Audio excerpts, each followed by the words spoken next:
ఆంధ్ర కాపు సద్భావన సంఘం ఆధ్వర్యంలో కార్తీక వన సమారాధన కార్యక్రమం ఘనంగా నిర్వహించారు. ప్రతి సంవత్సరం కాపు సద్భావన సంఘం అధ్యక్షులు వాసిరెడ్డి ఎస్ దాసు అధ్యక్షతన కార్తీక మాసంలో జరిగే కాపు వన సమారాధన కార్యక్రమం ఆదివారం ఎన్ఎఫ్సిఎల్ రోడ్లో గల శుభం కాపు కళ్యాణ మండపం ప్రాంగణంలో అత్యంత ఆనందోత్సాహాల మధ్య ఉత్సాహంగా జరిగింది. ఈ కార్యక్రమానికి కాపు సామాజిక వర్గానికి చెందిన వారు ఉమ్మడి తూర్పుగోదావరి జిల్లా నుండే కాకుండా ఇతర జిల్లాల నుండి కూడా వివిధ పార్టీలకు చెందిన నాయకులు కాపు సామాజిక కుటుంబ సభ్యులతో కలిసి ఈ వన సమారాధనలో పాల్గొని కార్తీక వనభోజనం కుటుంబ సమేతంగా ఆరగించి ఉదయం నుంచి సాయంత్రం వరకు కూడా అనేక రకాల ఆటపాటలతో ఆనందంగా గడిపారు. భోజన సమయంలో నాయకులు తాము ఈ స్థాయికి రావడానికి కారణం ప్రధానంగా తాము పుట్టిన కాపు కులమని చెప్పడానికి గర్వపడుతున్నామని, అలాగే కాపు కులానికి చెందిన ప్రతి ఒక్కరూ ఇతర కులాల వారిని హక్కును చేర్చుకుని తాము ఎదుగుతూ ఇతర కులాల వారికి చేయూత అందించాలని సూచించారు. ఎమ్మెల్సీ తోట త్రిమూర్తులు మాట్లాడుతూ కాపు సామాజిక వర్గానికి చెందిన వారికి ఎవరికి ఏ కష్టం వచ్చినా తోట త్రిమూర్తులు ఉన్నాడని తెలిపారు. కౌడా చైర్మన్ తుమ్మల వీరస్వామి మాట్లాడుతూ తామంతా కాపు కులంలో జన్మించినందుకు తామంతా గర్వించదగిన విషయమని అంటూ కాపులందరూ ఆర్థికంగా అభివృద్ధి చెందాలని, అలాగే తమ పిల్లలను బాగా చదివించి ఉన్నత స్థాయిలో నిలిపి సమాజంలో తమ కులంతో పాటు ఇతర కులాల వారిని గౌరవించే విధంగా తయారు చేయాలని సూచించారు. ఈ వన సమారాధన కార్యక్రమంలో మాజీ మంత్రి ఎమ్మెల్యే నిమ్మకాయల చంద్రరాజప్ప, మాజీ ఎమ్మెల్సీ మాజీ మంత్రి చిక్కాల రామచంద్రరావు, కాకినాడ రూరల్ ఎమ్మెల్యే పంతం వెంకటేశ్వరరావు, నానాజీ, జ్యోతుల నవీన్ కుమార్, బండారు సత్యానందం, పేరాబతుల రాజశేఖర్, బసవ ప్రభాకర్ రావు, ఆకుల రామకృష్ణ, చిట్నీడి శ్రీనివాస్, బాజిబోయిన వెంకటేష్ నాయుడు, అడబాల సత్యనారాయణ, రామదేవ్ సీతయ్యదొర, అరటి ప్రకాష్, పెద్దిరెడ్డి రామలక్ష్మి, వాసిరెడ్డి జ్యోతి వీరకుమార్ తదితరులు పెద్ద సంఖ్యలో పాల్గొన్నారు. ఒక 10 సంవత్సరాలు పోయినప్పటికీ రాష్ట్రంలో చాలా అత్యున్నత స్థాయికి మనం వస్తామని చెప్తున్నారు. ఏమాత్రం కూడా సందేహం లేదు. ఈ రోజుని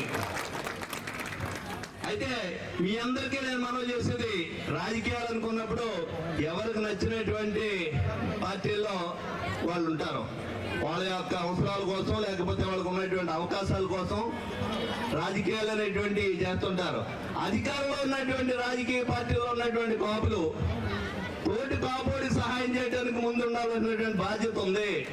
దీంతో పాటు అధికారంలో ఉన్నటువంటి ఉద్యోగస్తులు ఎవరైతే ఉన్నారో అధికార పార్టీ వాళ్ళకి కాపు కావాలనేటువంటి బాధ్యత కూడా ఈ రాజకీయ నాయకుల మీద ఉంటుందనేది సందర్భంగా మనం చేస్తాం. ఎందుకంటే మనం ఒక 5 సంవత్సరాలు పార్టీలో అధికారంలో ఉండొచ్చు, కానీ ఉద్యోగస్తులు మాత్రం 30-35 సంవత్సరాల దాకా వాళ్ళు ఆ పదవిలో ఉంటారు, ఆ సీట్లోని. మనం కాపుల వల్ల మన కులస్తుడు పై స్థాయిలో ఉండబట్టి మనకి కాపు కాస్తున్నాడు. మనల్ని ఒక ట్రాన్స్ఫర్స్ లో కానీ, ప్రమోషన్స్ లో కానీ, ఏదైనా సమస్య వచ్చినప్పుడు, కష్టం వచ్చినప్పుడు అటువంటి మన కాపుల్లో ఉన్నటువంటి ప్రభుత్వ ఉద్యోగస్తుల్ని అండగా ఉండవలసినటువంటి బాధ్యత ముందే అనౌన్స్ చేసి అందరినీ కూడా రమ్మని చెప్పి మరి ఆయన పెట్టేవాడు. దాని సంప్రదాయం నడుస్తున్నది. అనేక మంది పెద్దలు ఇప్పుడు నడుపుతూ ఇప్పుడు గౌస్ గారు ఆధ్వర్యంలో ఇప్పుడు నడుస్తుంది. ఎందుకంటే ఇలాంటి కార్యక్రమం నడటానికి కారకులు మనం ఆ రోజు మొక్కేసాం. మనం ఇలా ఈ కార్యక్రమం చేయాలి, 10 చోట్ల కాపు బిల్డింగ్ కట్టుకోవాలని ఆలోచనతో వేసాం. ఇప్పుడు అన్ని చోట్ల కాకినాడ కడతమే కాదు, రామచంద్రమే కాదు, అలాగే అమలాపురమే కాదు, రాజోలే కాదు, ఇలాగ అనేక బిల్డింగ్లు కట్టుకుంటూ కాపు అక్కడే భోజనాలు పెట్టుకుని అక్కడే మనం కలుగుతున్నాం. ఇంకా ముందుకేసి చంద్రబాబు నాయుడు గారు కూడా కాపు కార్పొరేషన్ పెట్టినప్పుడు కళ్యాణ మండపాలు కట్టుకోమని చెప్పినప్పుడు 10 మండలానికి కూడా కళ్యాణ మండపాలు ఇచ్చాం. ఇప్పుడు అన్ని కూడా సగం తిరిగినప్పుడు సగం ఆగిపోయండి, పూర్తి చేయండి అని చెప్పి అదే ప్లేస్ లో మనం పెట్టి మమ్మల్ని చూపెట్టేది. ఇలా ఇప్పుడు ఈ స్థాయిలో ఉంది, మీరు కొంత డబ్బు ఇస్తే అయిపోతుంది కాబట్టి మేము కొంత డబ్బు వేసుకుంటామని చెప్పి వీళ్ళు మాకు చూపెట్టారు. తప్పనిసరిగా ఇవన్నీ కూడా పూర్తి చేయడానికి మీరు సిద్ధంగా చేస్తామని చెప్పి తెలియదు. మనకి ఒకటే మనందరం కలిసి ఉంటాం. అంటే పొలిటికల్ గా రాజకీయ పార్టీలు ఎవరి పార్టీ పని చేసుకోవడం, విమర్శలు చేసుకోవడం అది మామూలు. కానీ మరి ఈ కార్యక్రమం వచ్చినప్పుడు అందరూ ఇక్కడికి వస్తారు, అందరూ మిమ్మల్ని కొలుతారు, అన్ని పార్టీలు ఇక్కడికి వస్తాయి. మా బాగా లేడీస్ కూడా ఎప్పుడు రాను అందరూ కూడా వచ్చి ఈ కార్యక్రమం పాల్గొంటారు. ఇవాళ కాదు 30 సంవత్సరాలుగా మరి జరుగుతూనే ఉంది. పెద్ద మెజారిటీతో నన్ను 52,000 మెజారిటీతో మీరందరూ గెలిపించారు. ఆ బాధ్యతతో చాలా చోట్లకి వెళ్ళవలసి వచ్చింది, తప్పదు. కాబట్టి అన్ని చోట్లకి వెళ్ళి రావడం వల్ల మా అసలు భాగానికి లేట్గా వచ్చాను, కాబట్టి మీరందరూ నన్ను క్షమించాలి. అలాగే మొట్టమొదటి నుంచి కూడా ఈ గార్డెన్ పార్టీలో పొలిటికల్ స్పీచ్లు కానీ వేరే స్పీచ్లు కానీ నేను వ్యతిరేకం. నేను ఎప్పుడు మాట్లాడలేదు, ఎప్పుడు మాట్లాడను కూడా. ముందు కూడా మాట్లాడను, ఇప్పుడు కూడా మాట్లాడదలుచుకోలేదు. ఓన్లీ ఇది మన కుటుంబాలు సంవత్సరానికి ఒకసారి సరదాగా ఆనందంగా అన్ని రకాల కాలక్షేపాలతో అన్నిటితోటి అందరూ కలిసి ఉండాలని చెప్పి, అలాగే పనిగా మన పిల్లలు కూడా సంబంధాలు అన్నీ చూసుకోవచ్చు, అన్ని రకాలుగా కూడా పనికొస్తుంది. కాబట్టి ఆ కార్యక్రమం మీద వెళ్ళాలని ఆలోచన. ఇప్పుడు రాజకీయంగా అయితే కులం మీద మన ఓట్లాడటం అది వేరేగా అడుగుతారు, అంతేగాని ఈ వేదిక మీద కేవలం కార్తీక కాపు వనమహోత్సవం తప్ప ఆ రకంగానే వెళ్ళాలని చెప్పి జీవితకాలం మీ ఇద్దరు కూడా ఇలా స్నేహితులుగా కంటిన్యూగా దీన్ని చేయాలని చెప్పి నేను కోరుకుంటూ సెలవు తీసుకుంటాను.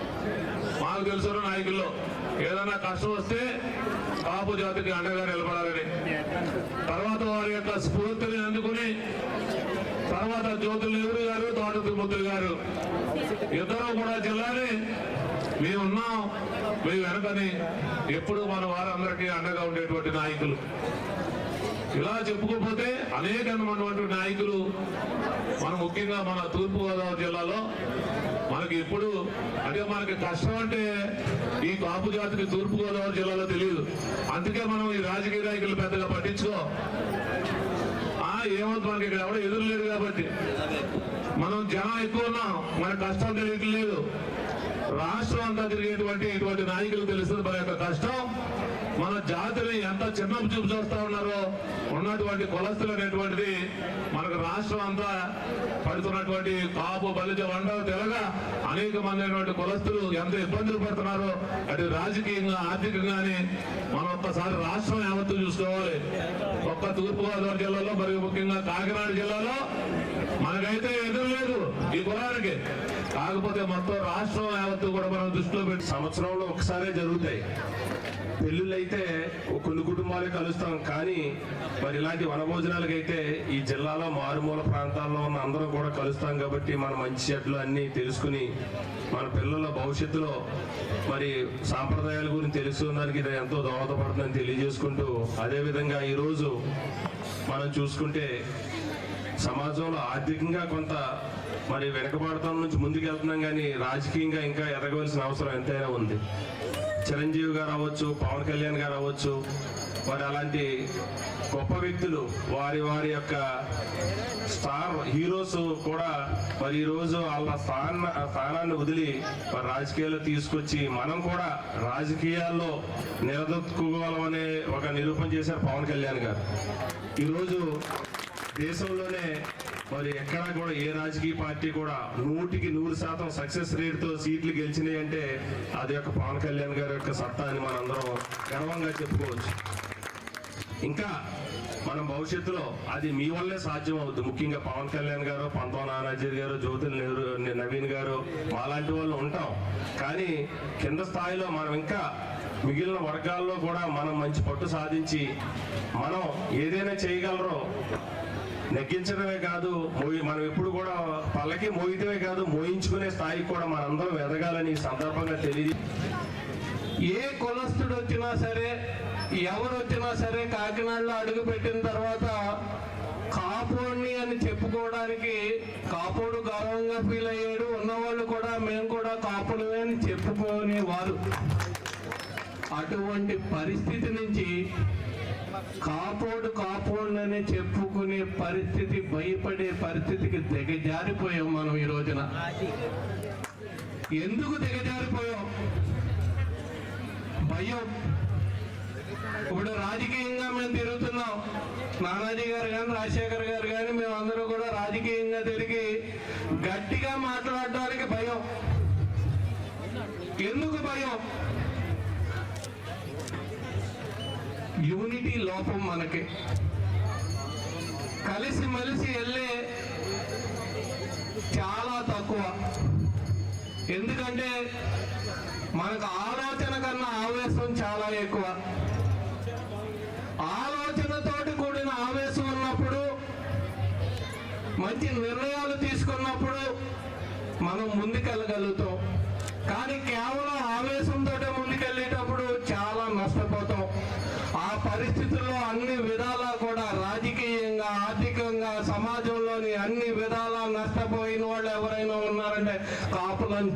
తప్పదు సోదరులారా. నా ఆధ్వర్యంలోనే వనభోజనాలు ప్రారంభించడం, అది కూడా ఆఖరి ఆదివారమే కార్తీక మాసంలో అనుకోవడం, అది సాంప్రదాయంగా ప్రతి కార్తీక మాసం ఆఖరి ఆదివారం మీదే మాధవుడు నేనే అక్కడ ఉండడం వల్ల హాజరు కాలేకపోయినా మరి ఆ రోజులు గుర్తుకొస్తూ ఉన్నాయి. ఆనాడు నాగమంది తోటలో శివరాయుడు గారు పెద్దలందరూ ఉండేవారు చాలా మంది. విద్యుత్ నగర్లో ఉదయం నుంచి సాయంత్రం వరకు కూడా చాలా చక్కగా కార్యక్రమాలు ఏర్పాటు చేసి అన్ని ఏర్పాట్లు ఉండేవి. చక్కగా మన పంతం నానాజీ గారు, మన శాసనసభ్యులు, మన కాకినాడ రోడ్డు శాసనసభ్యులు పంతం నానాజీ గారే కూడా అప్పుడు కార్యక్రమ నిర్వాహకులుగా కూడా చాలా సార్లు పాలు పంచుకోవడం జరిగింది. తర్వాత ఇప్పుడు మన దాస్ గారు, ఇంకా ఈనాడు ఉన్న వేదిక మీద ఉన్న పేరాపతుల రాజశేఖర్ గారు, మన ఆకుల రామకృష్ణ గారు, ఆరేడు ప్రకాష్ గారు, మిత్రులు మరి యువనాయకుడు, మా యువనాయకుడు జ్యోతుల నవీన్ కుమార్ గారు, ఇంకా చాలా మంది పెద్దలందరూ ఉన్నారు వేదిక మీద. వేదిక మీద ఉన్న 50 మంది మన సంఘ పెద్దలకు, ఇచ్చేసిన సోదర సోదరిమణులకు, పాత్రికేయ మిత్రులకు, ఉదయం నుంచి కార్యక్రమాలు పాల్పంచుకున్న ప్రతి ఒక్కరికి కూడా నా హృదయపూర్వక నమస్కారాలు పేరు పేరున మీ అందరికీ కూడా తెలియజేస్తున్నాను.